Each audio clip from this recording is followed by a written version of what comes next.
Hello, my IBDP students. I'm Dr. Sukanya, an IB educator, and I'm back once again with you to share some quick tips so that you can handle your physics IBDP curriculum with a lot of smart work.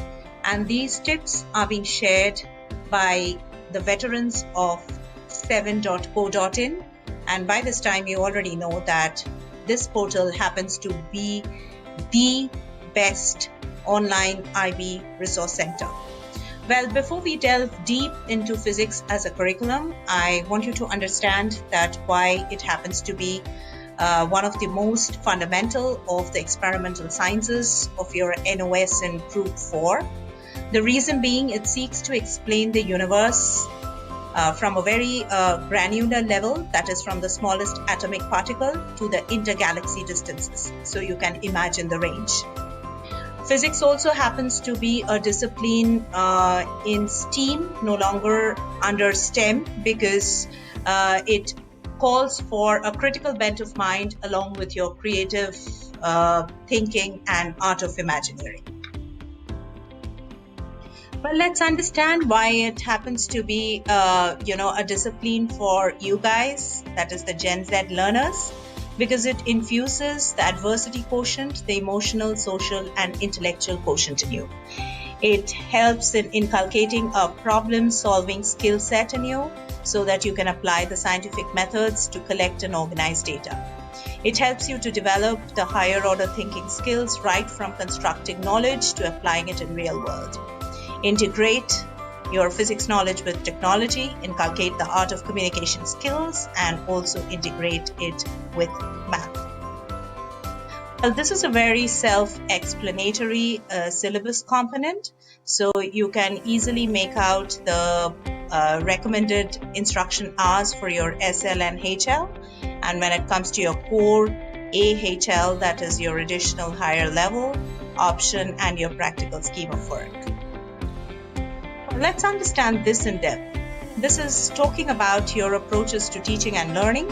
So, of course, your subject matter experts would want a very deep understanding in your general thought process, inculcating application-based skill set in you so that your foundation becomes very strong. Then, of course, referring a data booklet as your main reference link, which is going to connect you with the real world. Inculcate international mindedness in you. Physics also happens to be one of your key areas of knowledge of your TOK. So it links physics with real world applications and other DP credits and integrates physics with other Group 4 subjects.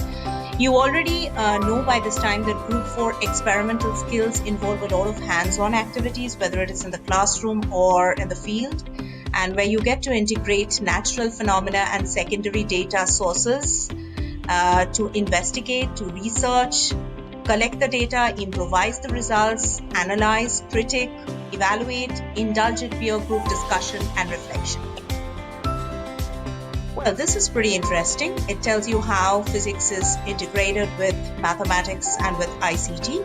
So with ICT, you can understand you get to use a lot of updated online tools.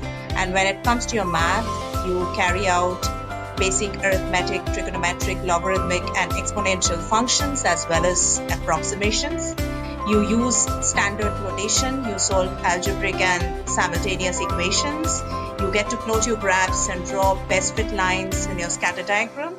You get to interpret the diagrammatic presentation of data and conduct predictive analysis. It's a 3-stage plan, which if you consider it as a constructive planner for you, it's going to help you a lot in preparing for your exam.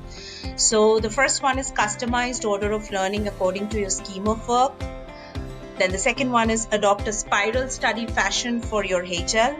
The third one is the option topic can be dealt as a standalone or integrated with the teaching of the core and or AHL topics. So you get to understand this better once you go through the syllabus overview in detail. Well, this is your assessment objectives, and you understand when it comes to your assessment objectives, of course, it plans to help you climb the learning ladder from your lower order thinking to higher order thinking. That is right from constructing knowledge through your different ways of knowledge to applying knowledge in the real world. So this is exactly what it talks about. Demonstrate knowledge and comprehension of facts, concepts, terminology, methodologies, and techniques communicating scientific information. Then you get to apply them. Then you get to formulate, analyze, evaluate your hypothesis, research questions and predictions, methodologies and techniques, primary and secondary data, and your scientific explanations. Well, last but not the least, you need to demonstrate your affective skills to give a deeper insight and understanding to your ethical investigations. Please don't forget that whether it is approaches to teaching and learning or whether it is your assessments, both connect with your learner profile, where it calls for inquirers to connect knowledge with the practical world and your internal assessment, where also it calls for knowledgeable learners to connect with international mindedness in applying practical applications in your internal assessment. You are assumed to be thinkers, where you can connect with the metacognition involved in your TOK. That's nothing but learning how to learn. So that's the theory of constructivism with your practical work and your internal assessment. You are communicators, and so you connect with your external assessment, your internal assessment, and all practical assignments. Yes, you are very balanced personality, so you have a holistic approach towards handling your practical work, and you have a reflective approach as well to collaborate with your peer groups. Now, you are caring learners, and this caring attitude connects with ethical practice and empathy. So you are risk takers who would take up your internal assessments and external assessments with a lot of grit factor and confidence. You are principled students, so you're going to connect with the ethical behavior and academic honesty involved in the research. And you are open-minded, so you are going to invite a lot of collaborative peer group discussion and reflection.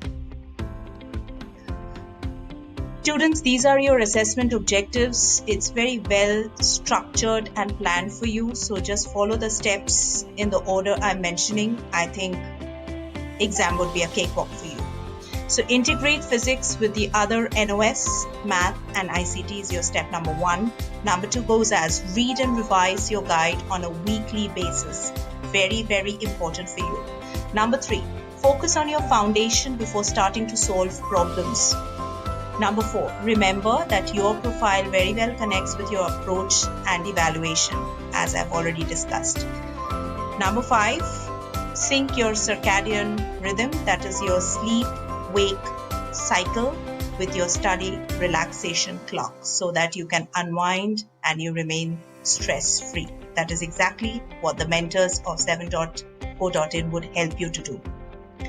So that's it for today. Stay tuned if you want to learn more about the syllabus and the topics covered.